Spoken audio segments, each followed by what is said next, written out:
അങ്ങനെ ട്രംപിനെ കൂച്ചുവിലങ്ങിടാനുള്ള രണ്ടാമത്തെ കടമ്പയും അമേരിക്കക്കാർ കടന്നു എന്ന് വേണം പറയാൻ. അതായത് ഹൗസ് ഓഫ് റെപ്രസെന്റേറ്റീവ്സിലെ ട്രംപിന്റെ യുദ്ധാധികാരങ്ങൾ വെട്ടിക്കുറയ്ക്കുന്ന ബില്ല് പാസ്സായിരുന്നു. ഇപ്പൊ ഇതാ സെനറ്റിലും കൂടെ അത് പാസ്സായിട്ടുണ്ട്. അത് പാസ്സായേക്കുന്നത് എങ്ങനെയാന്ന് ചോദിച്ചു കഴിഞ്ഞാല് ട്രംപിന്റെ തന്നെ സ്വന്തം പാർട്ടി ആയിട്ടുള്ള റിപ്പബ്ലിക്കൻസിൽ നിന്നും കൂടെ എന്ത് കിട്ടിയിട്ടുണ്ട്? വോട്ട് കിട്ടിയിട്ടുണ്ട്.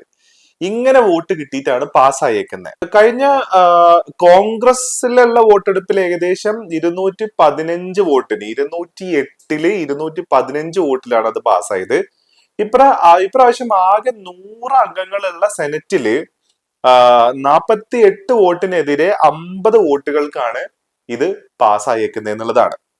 അപ്പോ ട്രംപിന് ഇനി പെട്ടെന്ന് അങ്ങ് കയറി യുദ്ധം ചെയ്യാൻ പറ്റില്ല.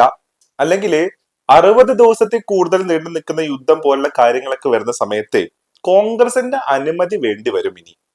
അപ്പോ ആ നിയമമാണ് ഇപ്പോ സെനറ്റ് കടന്നിരിക്കുന്നത്. എന്ന് വെച്ചിട്ട് ട്രംപിനെ അങ്ങ് കൂച്ചുവലങ്ങ് ഇട്ട് കളയാം, ട്രംപിനെ അങ്ങ് പൂട്ടിക്കളയാന്ന് വിചാരിക്കുകയാണെന്നുണ്ടെങ്കിൽ നടക്കത്തില്ല. അതിന്റെ കാരണം എന്താന്ന് ചോദിച്ചു കഴിഞ്ഞാല് കോൺഗ്രസിൽ പാസ്സായി, സെനറ്റിലും പാസ്സായി. ഇനി ഇതേ പ്രസിഡന്റ് തന്നെ പോയിട്ട് അത് ഒപ്പം കൂടെ ഇട്ട് കഴിഞ്ഞാലാണ് അത് നിയമമായിട്ട് വരുള്ളൂ. പക്ഷെ ട്രംപിന് അവിടെ എന്തുണ്ട്? അത് ഒപ്പിടാതെ അത് വീറ്റോ ചെയ്യാനുള്ള അധികാരം ആർക്കുണ്ട്? ഡൊണാൾഡ് ട്രംപിനുണ്ട്. അപ്പൊ ട്രംപ് എന്തായാലും ഒരു കാര്യം ചെയ്യും, ഈ പറയുന്ന ഈ നിയമത്തിന് ഒപ്പിടാണ്ട് അത് വീറ്റോ ചെയ്ത് കളയും എന്നുള്ള കാര്യത്തിലും സംശയമില്ല. ഇനി അത് മാത്രമല്ല യഥാർത്ഥത്തില്, അതായത് ഇപ്പൊ യഥാർത്ഥത്തില് ഇറാനും US തമ്മിൽ യുദ്ധം ഉണ്ടോ എന്ന് ചോദിച്ചു കഴിഞ്ഞാൽ യുദ്ധമില്ല. കാരണം അവര് സീസ് ഫയറിൽ എത്തി, അതേപോലെ തന്നെ അവര് ആദ്യത്തെ MOUലും അവര് സൈൻ ചെയ്യുകയും കൂടെ ചെയ്തു.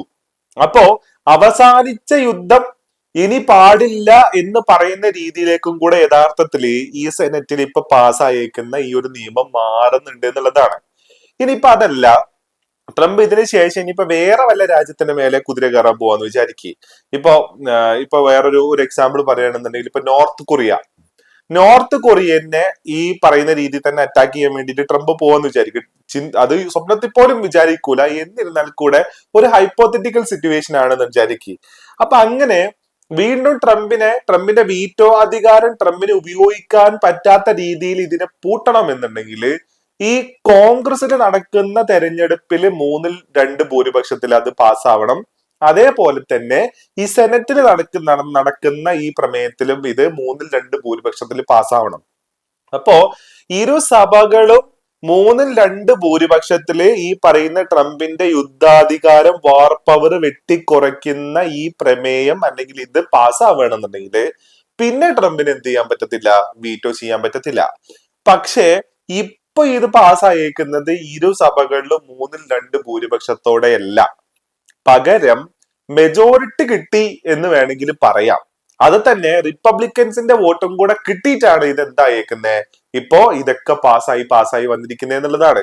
ഇനി ഇതിന്റെ ശേഷം ഇത് കോടതിയിൽ ചലഞ്ച് ചെയ്യാം, അങ്ങനെ എന്നൊക്കെയുള്ള കാര്യങ്ങളൊക്കെ കാണുന്നുണ്ട്. എന്നിരുന്നാൽ കൂടെ ട്രംപിന് ഇത് എന്ത് ചെയ്യേണ്ടി വരും? ഇങ്ങനെ സൈൻ ചെയ്ത് ഇതിനെ വീറ്റോ ചെയ്ത് പുറത്താക്കാം. പക്ഷേ ചരിത്രത്തിൽ ആദ്യമായിട്ട് ഇത്രയും നാണം കിടന്ന ഒരു അമേരിക്കൻ പ്രസിഡന്റ് ഒന്നും ഉണ്ടോ എന്ന് ചോദിച്ചാൽ ഇല്ല.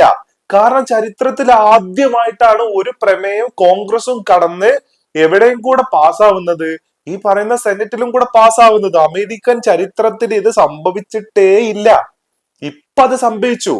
അപ്പോ കോൺഗ്രസിന്റെ സ്വന്തം പാർട്ടിയിലുള്ള ആൾക്കാരുടെയും കൂടെ വികാരം എത്രത്തോളം ഉണ്ടെന്നുള്ളത് മനസ്സിലാക്കിയാൽ മതി. പക്ഷെ ഇതിന്റെ ഇടയ്ക്ക് ഒരു ഡെമോക്രാറ്റ് പോയിട്ട് പുറകിൽ നിന്ന് നൈസായിട്ട് ഒരു കുത്ത് കൊടുത്തിട്ടുണ്ട്. കാരണം പുള്ളി ഇതിന് എഗെയിൻസ്റ്റ് ആയിട്ട് വോട്ട് ചെയ്തിട്ടുണ്ട്. ഒരു ഡെമോക്രാറ്റിക് പക്ഷത്തുള്ള ഒരു ചങ്ങായിയാണ് ഇത് ചെയ്തേക്കുന്നത്. അപ്പോ 50 സ്റ്റേറ്റുകൾ ഉണ്ടെങ്കിൽ 50 സ്റ്റേറ്റുകളിൽ നിന്ന് 2 റെപ്രസെന്റേറ്റീവ്സ് എന്നുള്ള കണക്കിലാണ് യഥാർത്ഥത്തിൽ സെനറ്റിലോട്ട് വരുന്നത്.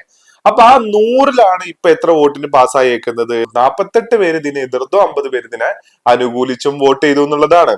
പക്ഷെ 67 വോട്ട് കിട്ടിയിരുന്നു എങ്കിൽ, അതായത് ഇപ്പൊ നേരത്തെ ഉണ്ടായിരുന്ന കോൺഗ്രസ് തെരഞ്ഞെടുപ്പിൽ 290 വോട്ടും ഈ സെനറ്റില് 67 വോട്ടും കിട്ടിയിരുന്നെങ്കിൽ ട്രംപിന് പിന്നെ വീറ്റോ ചെയ്യാനേ പറ്റുന്നുണ്ടായിരുന്നില്ല. പക്ഷെ എന്നിരുന്നാൽ കൂടെ ഡെമോക്രാറ്റിക് പ്രോസസ്സിൽ വളരെ നാണം കെട്ട ഒരു പരിപാടിയായി പോയത്. ട്രംപിന് വളരെ അധികം നാണക്കേടാണിത്. നെതന്യാഹുവിനെ പിടിച്ചു നിർത്താൻ പറ്റുന്നില്ല, ഇറാൻ ആണെങ്കിൽ ഇറാന്റെ വഴിക്ക് ഇറാന്റെ ധാർഷ്ട്യം കാണിച്ച് ഇറാന്റെ വഴിക്ക് പോയിക്കൊണ്ടിരിക്കുക. ഓർമൂസ് ഇനി പഴയ പോലെ ആവത്തില്ല. ഓർമൂസിന്റെ ഫുൾ കൺട്രോൾ ഇറാന്റെ കയ്യിൽ തന്നെ ആയിരിക്കും. ഇനി അമേരിക്ക ഏത് ബോംബും കൊണ്ട് വന്നാലും ഇതൊക്കെ ഇറാന്റെ ഭാഗത്തു നിന്നുള്ള പ്രസ്താവനയും കൂടെ വരുന്നുണ്ട് എന്നുള്ളതാണ്. അപ്പോ ഇതെല്ലാം കൂടെ ചേർത്ത് വായിക്കുമ്പോൾ നാണം കെട്ടിരിക്കുകയാണ് ലോകത്തിന്റെ മുന്നിൽ ട്രംപ് എന്നുള്ളതാണ്.